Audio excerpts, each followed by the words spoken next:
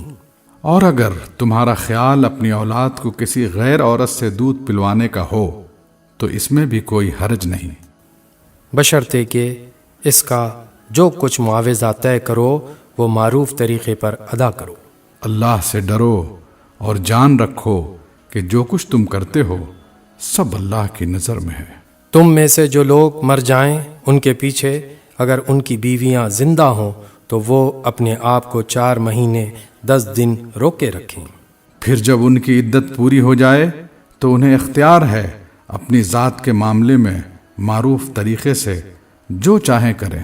تم پر اس کی کوئی ذمہ داری نہیں۔ اللہ تم سب کے اعمال سے باخبر ہے۔ زمانے عدت میں خواہ تم ان بیوہ عورتوں کے ساتھ منگنی کا ارادہ اشارے کنائے میں ظاہر کر دو، خواہ دل میں چھپائے رکھو، دونوں صورتوں میں کوئی مضائقہ نہیں۔ اللہ جانتا ہے کہ ان کا خیال تو تمہارے دل میں آئے گا ہی، مگر دیکھو خفیہ عہد و پیمان نہ کرنا، اگر کوئی بات کرنی ہے تو معروف طریقے سے کرو، اور عقد نکاح باندھنے کا فیصلہ اس وقت تک نہ کرو جب تک کہ عدت پوری نہ ہو جائے۔ خوب سمجھ لو کہ اللہ تمہارے دلوں کا حال تک جانتا ہے، لہٰذا اس سے ڈرو، اور یہ بھی جان لو کہ اللہ بردبار ہے، چھوٹی چھوٹی باتوں سے درگزر فرماتا ہے۔ تم پر کچھ گناہ نہیں اگر اپنی عورتوں کو طلاق دے دو قبل اس کے کہ ہاتھ لگانے کی نوبت آئے یا مہر مقرر ہو۔ اس صورت میں انہیں کچھ نہ کچھ دینا ضرور چاہیے۔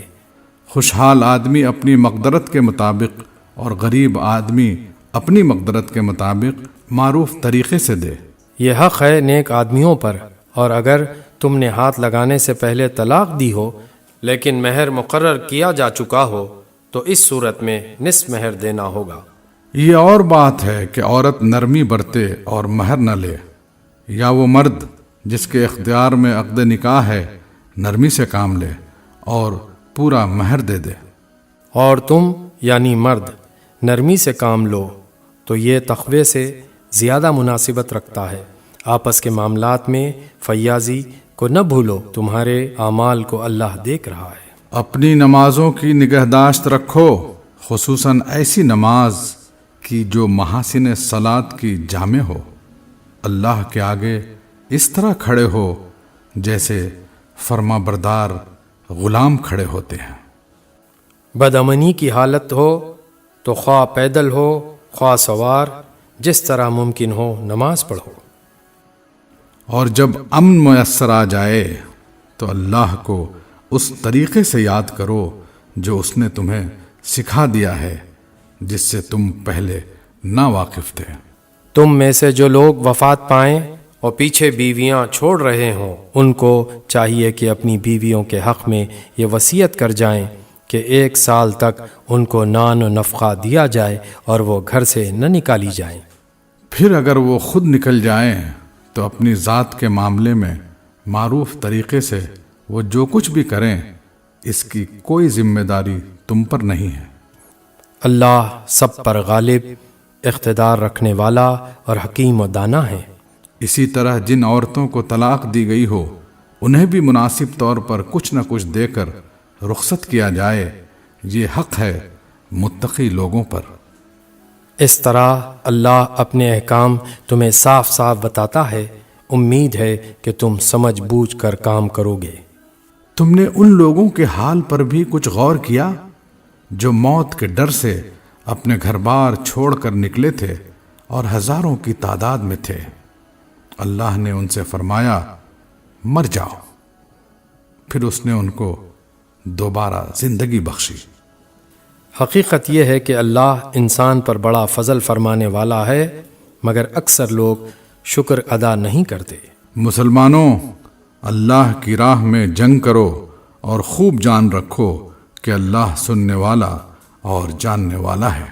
تم میں کون ہے جو اللہ کو قرض حسن دے تاکہ اللہ اسے کئی گنا بڑھا چڑھا کر واپس کرے؟ گھٹانا بھی اللہ کے اختیار میں ہے اور بڑھانا بھی، اور اسی کی طرف تمہیں پلٹ کر جانا ہے۔ پھر تم نے اس معاملے پر بھی غور کیا جو موسیٰ کے بعد سرداران بنی اسرائیل کو پیش آیا تھا؟ انہوں نے اپنے نبی سے کہا، ہمارے لیے ایک بادشاہ مقرر کر دو تاکہ ہم اللہ کی راہ میں جنگ کریں۔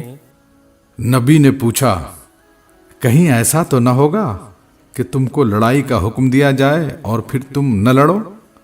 وہ کہنے لگے، بھلا یہ کیسے ہو سکتا ہے کہ ہم راہ خدا میں نہ لڑیں جبکہ ہمیں اپنے گھروں سے نکال دیا گیا ہے اور ہمارے بال بچے ہم سے جدا کر دیے گئے ہیں؟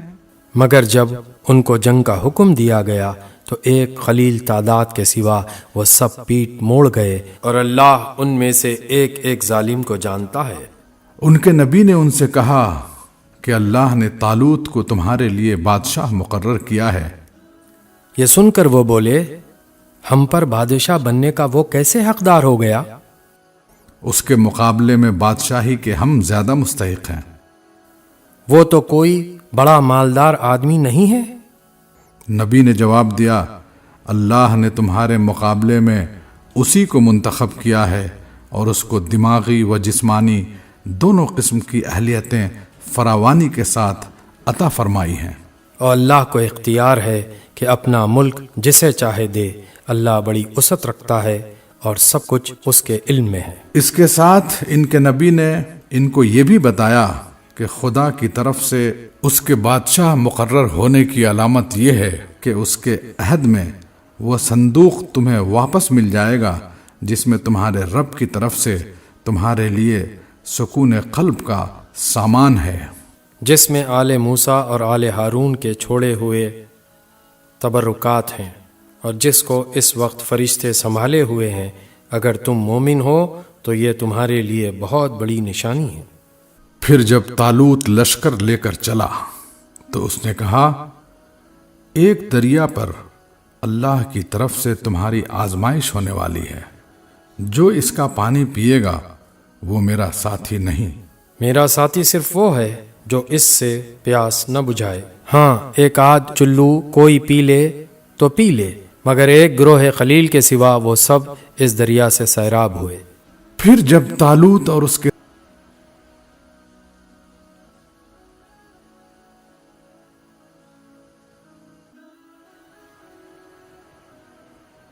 لیکن جو لوگ یہ سمجھتے تھے کہ انہیں ایک دن اللہ سے ملنا ہے، انہوں نے کہا، بارہا ایسا ہوا ہے کہ ایک قلیل گروہ اللہ کے اذن سے ایک بڑے گروہ پر غالب آ گیا ہے۔